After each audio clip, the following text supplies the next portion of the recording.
bem-vindos ao lindo país de São Tomé e Príncipe, localizado na costa ocidental da África e formado por um povo muito querido e gentil. Entre os 200 mil habitantes do país, há quase 8 mil adventistas do sétimo dia, que se reúnem em quase 70 congregações.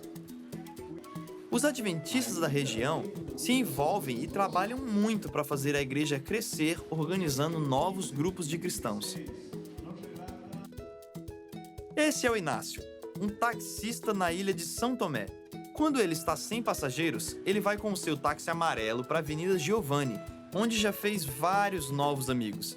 Ele conversa bastante com outros taxistas ou funcionários de lojas, como os barbeiros dessa barbearia. Toda semana, o Inácio estuda a Bíblia com seus amigos barbeiros.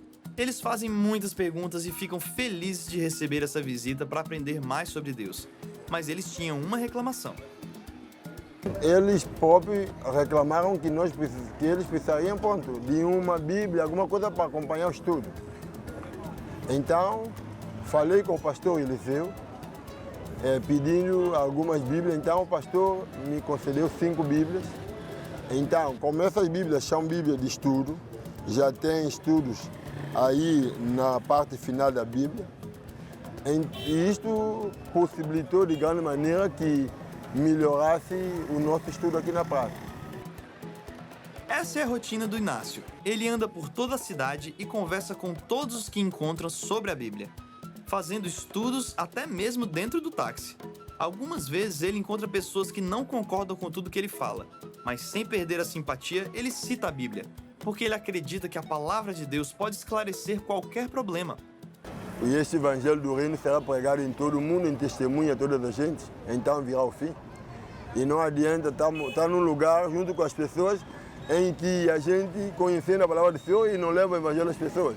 Eu já presencio muitas pessoas descendo a água batimar, agradecendo a Deus porque alguém como eu lembrou de levar o evangelho para ele. A minha missão não é converter as pessoas, é fazer o trabalho de Deus e deixar que o Espírito Santo faça o seu trabalho. O Inácio, como muitos outros, faz tudo o que pode para o crescimento da igreja. Muitas igrejas até ficam apertadas com um número cada vez maior de visitantes. E já que a maioria está em espaços alugados ou lugares precários, o plano é conseguir os recursos para construir novas igrejas. Porque gente para falar sobre Deus não falta, e não precisa de hora marcada, lugar certo ou idade. Todos podem fazer a sua parte aonde quer que estejam.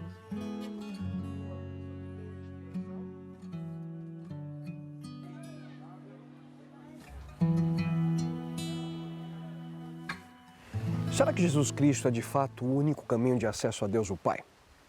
Se assim for, o que acontece com as pessoas sinceras de outras religiões que nunca ouviram falar de Jesus? Estão elas perdidas para sempre? E aqueles que nasceram, cresceram e morreram sem nunca ouvir sobre o Evangelho eterno e muito menos o nome de Jesus? Qual será o destino eterno deles? Essas são importantes perguntas que por muito tempo têm sido debatidas em círculos teológicos e missiológicos. Em realidade, são perguntas que de uma certa forma lidam com soteriologia, em outras palavras, a doutrina da salvação. Em termos gerais, há pelo menos 4 principais interpretações sobre o destino dos não alcançados. A primeira delas é conhecida como pluralismo. Essa é a compreensão de que todas as religiões, de uma forma ou outra, levam a Deus. Os defensores dessa visão abandonam, de certa forma, os aspectos distintivos do cristianismo e acreditam na incompreensão plena do transcendente, que é considerado comum, de acordo com eles, a todas as religiões. Em outras palavras, essa compreensão acredita que todos os caminhos religiosos são válidos e que apresentam verdade sobre Deus. Obviamente, essa compreensão enfrenta sérios problemas ao ser comparada com a afirmação do próprio Jesus Cristo ao dizer: eu sou o caminho, a verdade e a vida. Ninguém vem ao Pai senão por mim. Será mesmo que todos os caminhos levam a Deus? Nessa visão, onde está a singularidade de Jesus Cristo? A segunda interpretação é conhecida como inclusivismo. Essa é a compreensão de que a salvação é encontrada somente em Cristo, mas que a fé consciente ou explícita em Cristo não é necessária para a salvação. O argumento visa dar crédito aos aspectos éticos e à bondade existente em outras religiões.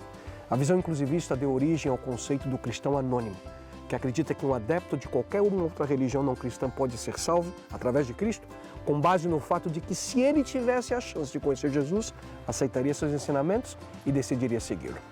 Será mesmo que apenas um viver ético é necessário para a salvação? Nessa visão, onde está a necessidade de obedecer à vontade de Deus? Já uma terceira posição chamada de exclusivismo.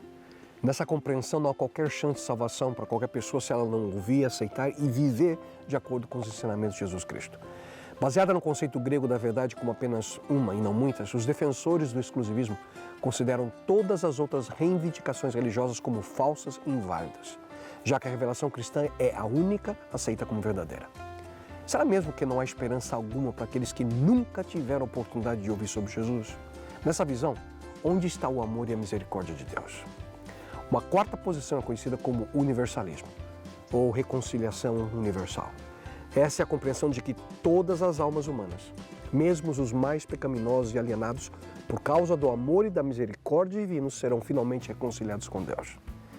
Será mesmo que todos serão salvos independentemente das suas escolhas? Nessa visão, onde está a justiça de Deus? Em realidade, se pararmos para pensar, até mesmo a missão de Deus é afetada pela maneira que vemos salvação. Por exemplo, se todos vão se salvar ao final, para que nos preocuparmos em compartilhar o Evangelho eterno? Mas afinal, qual será o destino final e eterno dos não alcançados? Uma coisa eu posso dizer: entre os defensores de cada uma dessas quatro interpretações que acabamos de ouvir, há pessoas sinceras e estão buscando de alguma forma compreender a justiça, o amor e os propósitos de Deus. No entanto, como seres humanos, nós somos limitados e até mesmo a nossa compreensão e interpretação de alguns aspectos da existência humana não são completos. No entanto, há uma outra visão. Há uma interpretação que nós poderíamos, quem sabe, aceitar como a mais apropriada. É a visão de salvação do próprio Deus. Em sua palavra nós encontramos claramente a singularidade de Jesus Cristo. Não há salvação em nenhum outro, pois debaixo do céu não há nenhum outro nome dado aos homens pelo qual devamos ser salvos. No entanto, a aplicabilidade da salvação em Cristo não é algo que cabe a nós controlar. Quem de nós pode ver o coração humano? A Bíblia afirma: o Senhor não vê como o homem vê a aparência, mas o Senhor vê o coração. Quem de nós pode julgar de maneira completa e imparcial um outro ser humano? O próprio Jesus Cristo também disse: não julguem para que vocês não sejam julgados. Quem de nós pode compreender plenamente o Criador do Universo? Ele mesmo afirma: pois os meus pensamentos não são os pensamentos de vocês, nem os seus caminhos são os meus caminhos, declara o Senhor. Assim como os céus são mais altos do que a terra, também os meus caminhos são mais altos do que os seus caminhos, e os meus pensamentos são mais altos do que os seus pensamentos. O que isso quer dizer? Que nós podemos confiar em Deus. Ao final, Ele saberá exercer com sabedoria plena seu amor, sua misericórdia e sua justiça a cada um dos seres humanos. Mas enquanto esse momento final não chega, que nós possamos ser obedientes ao chamado, à missão que Cristo nos deixou. Seja um discípulo, faça discípulos. E então, o que você ainda está esperando?